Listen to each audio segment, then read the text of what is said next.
Perkenalkan, nama saya Kayla Devara Agustina. Perkenalkan, nama saya Kartika Dewi. Batik merupakan budaya adiluhung yang mewakili identitas Indonesia di mata dunia. Dalam selembar kain batik bukan saja terpotret identitas budaya lokal dan sejarah daerah tertentu saja. Akan tetapi batik ialah salah satu national branding Indonesia. Terlebih lagi sejak 2 Oktober 2009 UNESCO telah menetapkan dimulainya peringatan Hari Batik Nasional kepada Indonesia.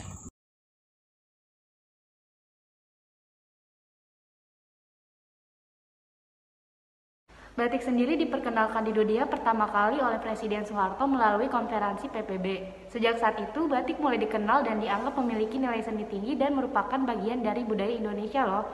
Berawal dari fungsi batik sebagai identitas simbolik di tingkat nasional atau lokal, maka perlahan-lahan namun pasti kini batik mulai diterima oleh masyarakat dunia dan terbentuk sebagai bagian dari identitas budaya global. Tujuan dan saran dari perencanaan ekspor baju batik. 1. Menjadikan toko Ratika Shop selalu dipercayai oleh pelanggan. 2. Menjualkan produk Ratika Shop yang dapat disukai oleh semua orang karena cocok untuk segala usia dan kalangan masyarakat. 3. Memperkenalkan identitas simbolik di tingkat nasional atau lokal sebagai mahakarya otentik Indonesia. 4. Mendongkrak pertumbuhan ekonomi nasional. 5. Dapat memiliki berbagai keunggulan komparatif dan kompetitif di pasar domestik dan internasional serta berhasil menjadikan market leader di pasar batik dunia.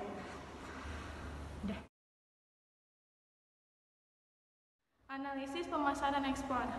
Ada yang tahu tentang analisis SWOT penjualan ekspor baju batik?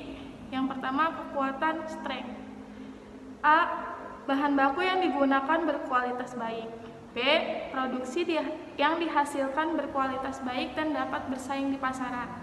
C. Produksi menghasilkan kebutuhan dan keinginan pelanggan. D. Tenaga kerja murah dan karena berasal dari lingkungan sekitar usaha. E. Pengemasan produk menarik. F. Jalur distribusi yang sederhana. 2. Kelemahan atau weakness. A. Bahan baku berasal dari luar kota. B. Keterbatasan kapasitas produksi untuk memenuhi permintaan pada waktu yang singkat. C. Biaya produksi yang tinggi. D. Teknologi untuk produksi masih tradisional. E. Kurangnya pelatihan tenaga kerja untuk meningkatkan kemampuan membatik baik dalam desain atau motif maupun teknik pewarnaan. F. Pemasaran yang belum optimal. G. Harga produk yang relatif tinggi sebagai akibat biaya produksi yang mahal. 3. Peluang atau opportunities. A. Bahan baku mudah diperoleh. B. Potensi pasar masih sangat besar dengan makin disukainya batik oleh masyarakat. C. Meningkatnya permintaan batik.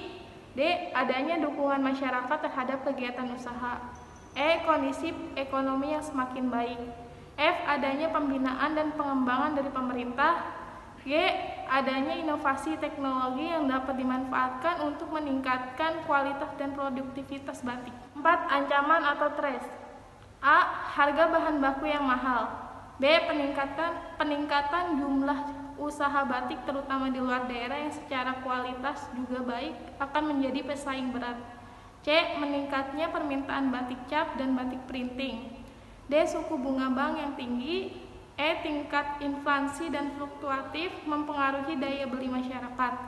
F. Keterbatasan teknologi dalam proses produksi sehingga produksi belum mampu memenuhi kebutuhan pasar batik dari segi kualitas maupun kuantitas.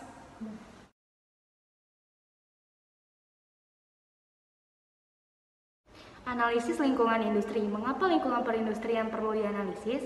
Analisis lingkungan industri merupakan sebuah upaya sistematis dalam upaya menemukan gambaran, peluang, dan ancaman bisnis yang diakibatkan dari strategi dan perilaku bisnis dari sekelompok perusahaan yang saling bersaing dalam satu wilayah pemasaran.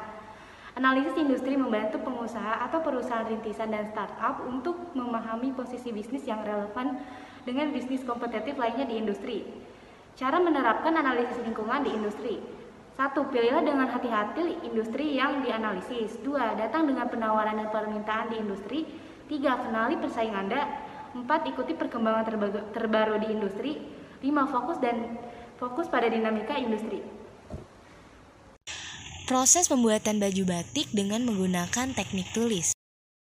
Pertama yaitu menyorek, menggambar atau menyalin motif dengan pensil di atas kain motif. Selanjutnya yaitu nyanting atau klowong, pembubuhan malam di atas motif menggunakan canting klowong. Selanjutnya yaitu nemblok, bagian kain yang akan berwarna putih dilapisi malam dengan canting tembok. Nerusi, menyanting bagian belakang kain, proses dilakukan 2 kali dan bolak-balik. Selanjutnya yaitu pencelupan atau pewarnaan kain dilakukan sebelum dijemur. Proses selanjutnya yaitu ngerok, bagian yang akan diwarnai dikerok. Proses kerok, nembok, dan pewarnaan dilakukan berulang kali tergantung banyaknya warna yang diingin. Proses selanjutnya yaitu ngelorot, meluluhkan malam dengan merebus kain. Proses terakhir yaitu penjemuran dan kain batik siap untuk dijahit.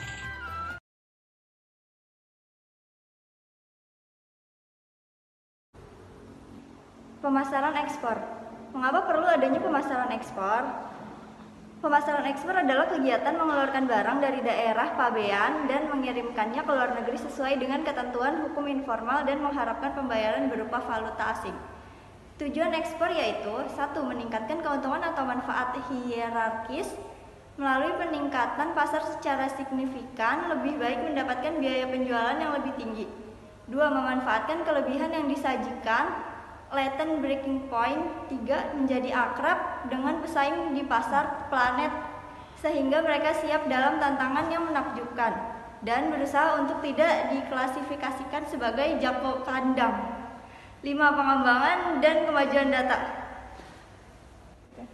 Jepang adalah sebuah negara kepulauan yang pulaunya berjumlah kira-kira 4.000 pulau besar dan kecilnya. Luas wilayahnya sekitar 370.000 kilometer persegi. Jepang mengenal 4 musim yaitu musim panas, Natsu, Juni, Juli, Agustus, dan musim gugur Aki. Bulan September, Oktober, dan November musim dingin Fuyu. Bulan Desember, Januari, Februari kemudian musim semi Haru. Bulan Maret, April, dan bulan Mei. Karena perbedaan temperatur antara musim panas dan musim dingin sangat berbeda mengakibatkan kebutuhan hidup berbeda seperti perbedaan jenis pakaian dan makanan masyarakatnya pada masing-masing musim tersebut. Kemudian temperatur rata-rata setiap musim pada masing-masing daerah, selatan dan daerah utara juga sangat berbeda. Hal ini disebabkan komitmen kesatuan bisnis di antara pengusaha-pengusaha Jepang sangat kuat. Secara tidak langsung, pemasaran ekspor perusahaan itu sangat tergantung dari perusahaan-perusahaan trading tersebut, karena khusus untuk pemasaran ke Jepang tidak dapat berhubungan secara langsung dengan pemakaian atau end user.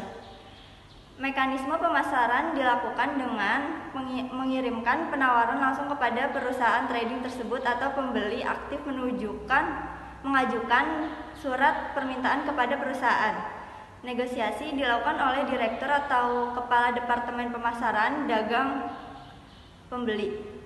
Jika terjadi kecocokan dalam negosiasi akan ditindaklanjuti dengan penandatanganan kontrak jual beli dan pembukaan LC (Letter of Credit). Dalam perencanaan penjualan ekspor, kami menjual baju batik dengan jenis atasan kemeja pria, atasan kemeja wanita, atasan tunik wanita, dengan segmentasi pasar untuk remaja sampai orang dewasa, serta variasi harga mulai dari 60.000 sampai 120.000. Kami bertujuan ekspor ke Jepang dengan pengiriman menggunakan jalur laut, serta promosi dengan publisitas dan promosi penjualan. Sekian dari kami, kurang lebihnya mohon maaf. Orang asing saja santai mengenakan baju batik, mengapa kita malah menggunakan warisan budaya sendiri?